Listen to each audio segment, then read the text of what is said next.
दोस्तों, सुजलॉन एनर्जी की बात करें तो कंपनी ने क्वार्टर थ्री के रिजल्ट को डिक्लेयर कर दिया है। रिजल्ट काफी अच्छा है, लेकिन इस रिजल्ट के बावजूद भी कल गिरावट हुई और आज भी हल्की सी गिरावट देखने को मिल रही है। तो क्या है पीछे की वजह? वैसे इस रिजल्ट के बाद यहाँ पे मोतीलाल ओसवाल ने भी अपनी नई रिपोर्ट जारी की है। दूसरी तरफ दूसरे और ब्रोकेज हाउस ने यहाँ पे अपने टारगेट को भी कट किया है।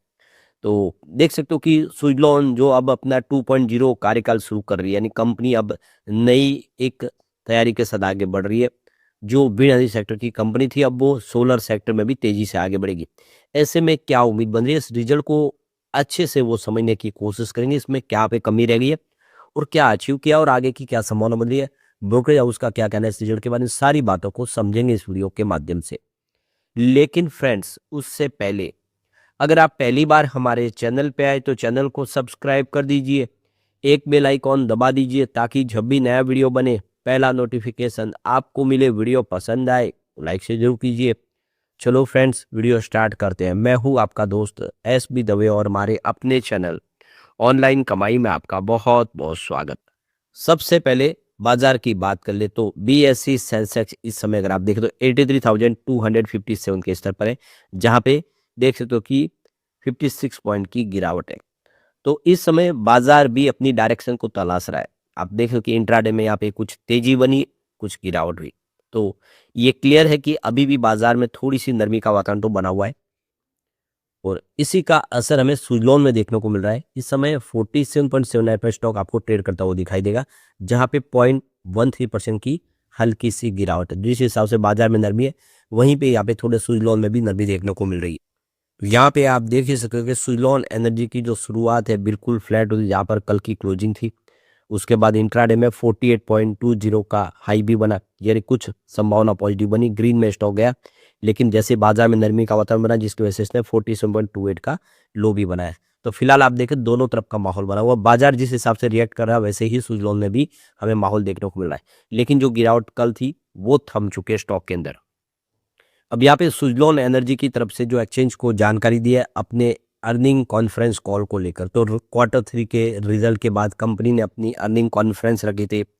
तो ये देख सकते हो कंपनी ने इसकी जानकारी वेबसाइट पे अपलोड कर दी है। तो ये देख सकते हो कि दोनों ही एक्सचेंज पे इसकी जानकारी आ चुकी है। कंपनी की तरफ से रिजल्ट को लेकर क्या बातें कही है वो सारी जानकारी यहाँ पे शेयर कर दी है। कंपनी अपनी भावी रणनीति को डिस्कस की है, मैनेजमेंट की तरफ से जो क्या बयान निकल कर आए, कहाँ पे अभी भी कमजोरी है और किस सेक्टर में आगे बढ़ना है, किस चीज़ में आगे बढ़ना है, वो सारी बातें यहाँ पे इन्होंने शेयर कर दी है, जो आप जाके देख सकते हैं। दूसरी जो बड़ी अपडेट एक और निकल के आ रही है कि सुजलॉन एनर्जी से क्लेरिफिकेशन मांगा गया था। तो देख सकते हो कि कल यानी 5 फरवरी को भी 1:41 पे यहाँ पे मेटेरियल प्राइस मूवमेंट देखने को मिला, यानी MPM देखने को मिला। तो सुजलॉन एनर्जी की तरफ से यहाँ पे कहा गया है कि ये जो प्राइज मूवमेंट देखने को मिला, इसमें हमारी तरफ से कोई इवेंट नहीं था जिसकी जानकारी हमें देनी चाहिए। तो इसको लेकर इन्होंने एक्सचेंज को जानकारी दी। लेकिन आप देख सकते हो कि इवेंट तो हुआ है, रिजल्ट भी कल डिक्लेयर हुआ है, उसको लेकर भी रिएक्ट हुए, तो ये बात भी क्लियर है। लेकिन आप देख सकते हो कि कंपनी ने इसकी जानकारी दी कि जो रूटीन पे है रिजल्ट आना वो पहले से ही डिसाइडेड था, रिजल्ट आया। अब यहाँ पे दूसरी कंपनी की तरफ से कोई भी अनाउंसमेंट नहीं है, कोई इवेंट नहीं है, इसकी जानकारी दी है। तो देख सकते हो कि कल रिजल्ट को लेकर थोड़ा सा रिएक्ट किया गया, लेकिन रिजल्ट बेहतर था, हमने कल भी डिस्कस किया, रिजल्ट में कोई ज़्यादा कमी नहीं है। अब इस रिजल्ट के बाद सुजलॉन एनर्जी को लेकर मोतीलाल ओसवाल ने अपनी रिपोर्ट जारी की है। मोतीलाल ओसवाल का कहना है कि कंपनी ने यहाँ पे जो 617 मेगावाट की डिलीवरी की है इस क्वार्टर के दरमियान, जिसमें हमने जो अंदाजा लगाया था उसे 8% कम है, यानी जो फोरकास्ट किया गया था उसमें 8% की कमी रह गई है। कंपनी को उम्मीद थी मोतीलाल ओसवाल को कि इससे और बेहतर डिलीवरी कर पाएगी कंपनी, और कंपनी का जो एबिटाडा और जो नेट प्रॉफिट है वो भी जो कंपनी का यहाँ पे उनका जो अंदाजा था उससे कुछ कम रह गया। यानी मोतीलाल ओसवाल ने कहा है कि जो हमने अंदाजा लगाया था कंपनी के एबिटाडा और नेट प्रॉफिट का, उसमें भी इस बार कुछ कमी रह गई है। लेकिन मोतीलाल ओसवाल का कहना है कि कंपनी की अर्निंग बेसिस पे एबिटा ग्रोथ काफ़ी अच्छी है, कंपनी की डिलीवरी रन रेट भी बहुत अच्छी है पिछले 9 महीनों की, यानी पिछले 9 महीनों से जो परिपाटी है बेहतर हो रही है। ये क्वार्टर दर क्वार्टर स्थिति बेहतर होती जा रही है और यहाँ पे जो अर्निंग एस्टीमेट जो है वो काफ़ी अट्रैक्टिव रहा है।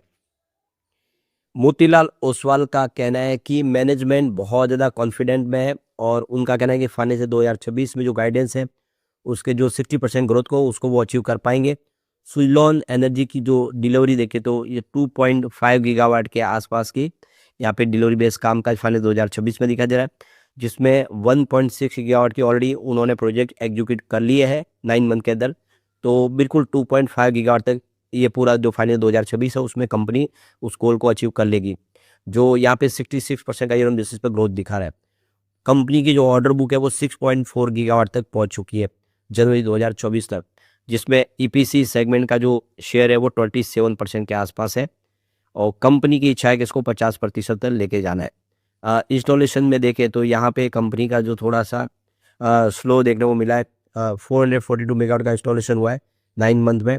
तो इसमें देख लो कि कुछ लैंड एक्वेशन ग्रिड कनेक्टिविटी से जुड़ने से कुछ चैलेंजेस रहे, जिसकी वजह से कंपनी का इंस्टॉलेशन कम हुआ है, लेकिन कंपनी आगे के प्रदर्शन को लेकर उत्साहित है। एबिटडा मार्जिन देखें तो विंड टर्बाइन बिजनेस का 13.7% की यहाँ पे ग्रोथ दिखा रहा है, जो देख सको कि पिछले क्वार्टर में 15 से लेके 16% की ग्रोथ के आसपास था। इस बार थोड़ी सी ग्रोथ कम रही है और ये नेट प्रॉफिट में यहाँ पे देख सको कि 14.8% की ग्रोथ है, जो 442 करोड़ तक पहुँचा है। और यहाँ पे रेवेन्यू देखें तो इसमें 42.4% की अच्छी खासी ग्रोथ देखने को मिली है, जो 4228 करोड़ तक पहुँचा है। एबिटाडा में देखें तो 48% की ज़बरदस्त जंप है, जो 730 करोड़ तक पहुँच गया और एबिटाडा मार्जिन भी इम्प्रूव हुआ है। तो कुल मिला के मोतीलाल ओसवाल का कहना है कि कंपनी का प्रदर्शन अच्छा है और आने वाले समय कंपनी और बेहतर कर सकती है। मोतीलाल ओसवाल के हिसाब से देखें तो कंपनी की ऑर्डर बुक लास्ट 2 साल में काफ़ी तेज़ी से बढ़ी है। इस 6.4 गीगावाट की जो ऑर्डर बुक है जनवरी 2026 के हिसाब से वो काफ़ी शानदार है और कंपनी आप देख सकते हो कि यहाँ पे 3 गीगावाट के इन्होंने पीएसयू और सीएनआई ऑर्डर प्राप्त किए और इसकी जो ऑर्डर बुक है आप देखें तो ऑपरेशनल कैपेसिटी 4.5 गीगावाट तक है, जो आप समझ सकते हो कि कंपनी की एक मजबूती का सबूत दर्शाती है। तो कुल मिला के मोतीलाल ओसवाल का कहना है कि आने वाले समय भी सुजलॉन बेहतर करेगी। तो ब्रोकरेज हाउस अभी भी बुलिश है करंट लेवल से, उनका कहना है कि रिजल्ट बेहतर है, लेकिन उन्होंने जो इसके कुछ टारगेट्स वगैरह ट्रिम किए हैं और इसके पीछे वजह की जो डिलीवरी है इस बार थोड़ी सी कम रही है 717 मेगावाट की। एबिटा मार्जिन भी देखें तो थोड़ा सा आप देखें तो अपेक्षा से कम जरूर है, लेकिन जो फ्यूचर प्लान देखे कंपनी के विश्वास बैठता है। तो आने वाले समय भी जेएम फाइनेंशियल का भी कहना है कि सुजलॉन यहाँ से काफ़ी बेहतर कर सकता है। तो सभी ब्रोकरेज हाउस का फिलहाल एक ही कहना है कि जो लैंड एक्विजिशन से लेके जो ग्रिड कनेक्टिविटी है वो वही फिलहाल इशू है, बाकी सब कुछ ठीक है और इसका कोई निचोड़ निकले, सरकार इसके लिए कोई बड़ा शानदार फैसला कर ले तो और आसानी से जो प्रोजेक्ट है समय पे पूरे हो पाएंगे। इस समय सुजलॉन की फंडामेंटल स्थिति अच्छी है और फाइनेंशियल सेहत भी अच्छी है। आप देखें तो 1556 करोड़ की इस समय नेट कैश भी कंपनी के पास है और काफ़ी अच्छी यानी 6.54 गीगावाट की ऑर्डर बुक है। तो ये पिछले 30 सालों में सबसे हाईएस्ट लेवल पे है। तो आप देख सकते हो कि पिछले 30 सालों का इस बार रिकॉर्ड कंपनी ने तोड़ा ऑर्डर बुक के मामले में। तो ये क्लियर है कि आने वाला जो समय और बेहतर होगा सुजलॉन के लिए। इस समय 4 गीगावाट के जो नॉन बिडिंग पाइपलाइन प्रोजेक्ट भी है जो आने वाले समय कंपनी कंप्लीट करेगी। तो कंपनी के पास बहुत सारी अपॉर्चुनिटी। सबसे जो महत्वपूर्ण बात है कि कंपनी का 2.0 शुरू हो चुका है सुजलॉन का, यानी एक नई शुरुआत। अब जो विंड टर्बाइन की मुख्य बिजनेस करने वाली कंपनी थी, अब ये सोलर और एनर्जी स्टोरेज प्रोजेक्ट भी कंपनी करेगी और वही भी एआई टेक्नोलॉजी के माध्यम से। यानी आने वाले समय सुजलॉन के लिए काफ़ी संभावना पॉजिटिव है, चिंता की बात नहीं। और आने वाला जो समय फिर से बेहतर होगा तो सुजलॉन यहाँ से और अच्छा कर पाएगा। लेकिन फ्रेंड्स, कोई भी इन्वेस्टमेंट करने से पहले अपने फाइनेंशियल एडवाइजर से एडवाइस ले ले या अपना खुद का रिसर्च करें, क्योंकि मैंने वीडियो आपके एजुकेशनल पर्पज के लिए ही बनाया। वीडियो पसंद आए तो लाइक से जरूर कीजिए और चैनल को सब्सक्राइब कर दीजिए। Thank you friends.